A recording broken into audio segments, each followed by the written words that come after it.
इधर मुख्यमंत्री शिवराज सिंह चौहान कल बालाघाट पहुंचेंगे, जहां वो नक्सल फ्रंट पर शानदार काम करने वाले पुलिस जवानों को आउट ऑफ टर्न प्रमोशन देंगे। बता दें कि पिछले साल 3 अलग अलग एनकाउंटर्स में बालाघाट पुलिस ने 6 हार्डकोर नक्सलियों को मार गिराया, जिसके बाद 55 जवानों को समय से पहले प्रमोशन दिया जा रहा है। पुलिस लाइन में मुख्यमंत्री शिवराज सिंह चौहान के कार्यक्रम की व्यापक तैयारियां भी अब चल रही हैं।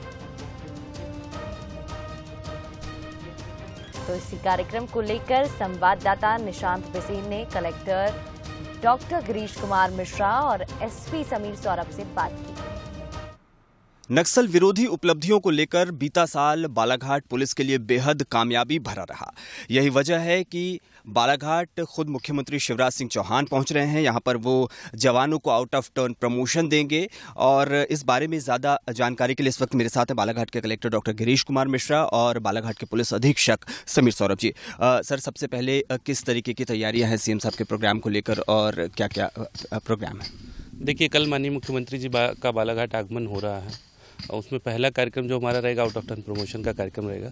पिछले 2 नक्सल इंसिडेंसेस में हमारे 3 जो नक्सल कमांडोज मारे गए थे, उसमें जो हमारे पुलिस साथी हॉक के साथी हैं उनका आउट ऑफ टर्न प्रमोशन है।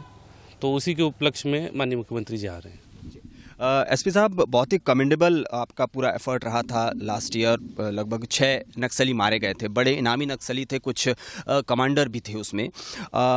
एक तरीके से आप लोगों ने नकेल कसी है और जब हम जवानों का हौसला बढ़ाते हैं तो यकीनी तौर पर मैदान में भी जब मैदानी अमले को भी उसका भी उत्साह बढ़ता है।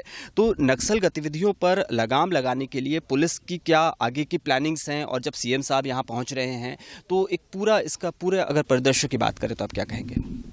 डेफिनेटली जैसा सर ने बताया, लास्ट ईयर 2022 नक्सल उपलब्धियों में काफ़ी ऐतिहासिक सफलताओं का वर्ष रहा है और अब तक की सबसे बड़ी एक वर्ष की सबसे बड़ी कामयाबी टीम वर्क के थ्रू बालाघाट पुलिस को मिली है। सीएम साहब का विशेष स्नेह रहता है बालाघाट को लेकर और जवानों के उत्साहवर्धन में एक कदम हमसे भी आगे रहते हैं वो। तो इसी उपलक्ष्य में सीएम साहब कल बालाघाट आ रहे हैं। जहाँ तक रणनीति की बात है, मुझे लगता है कि डेफिनेटली नक्सल्स तो अभी बैकफुट पर हैं बालाघाट में, विशेषकर बालाघाट जोन में।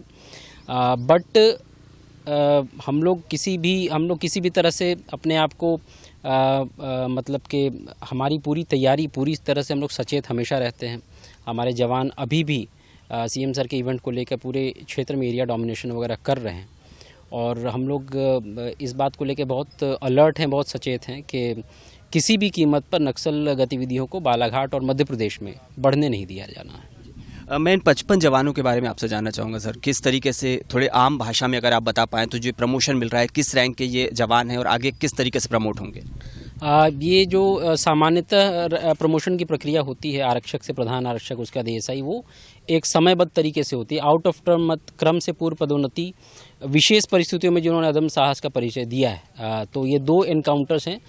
30 नवंबर 2022 को जामशेरा फॉरेस्ट नाके के पास हुआ था, जिसमें 27 जवानों को आउट ऑफ टर्न प्रमोशन दिया जा रहा है, जिसमें इंस्पेक्टर रैंक के भी अधिकारी शामिल है, लेकिन इंस्पेक्टर रैंक को चूंकि अभी आउट ऑफ प्रमोशन नहीं दिया जा सकता, पर उनके नीचे सब इंस्पेक्टर रैंक के और आरक्षक, प्रधान आरक्षक सभी रैंक के अधिकारी शामिल हैं। 18 दिसंबर को हर्रा टोला के पास जो इनकाउंटर हुआ है उसमें सब इंस्पेक्टर से लेकर आरक्षक लेवल तक के अधिकारी शामिल हैं, जिन्हें अगले रैंक का प्रमोशन दिया जाएगा। तो आप देख सकते हैं इस वक्त मुख्यमंत्री के एक बड़े आयोजन को लेकर पीछे तैयारियां भी चल रही हैं और एक बड़ा मौका है जब एक साथ 55 जवानों को समय से पूर्व पदोन्नति दी जाएगी। कैमरामैन शंकर बागड़े के साथ निशांत बिसेन, बंसल न्यूज़, बालाघाट।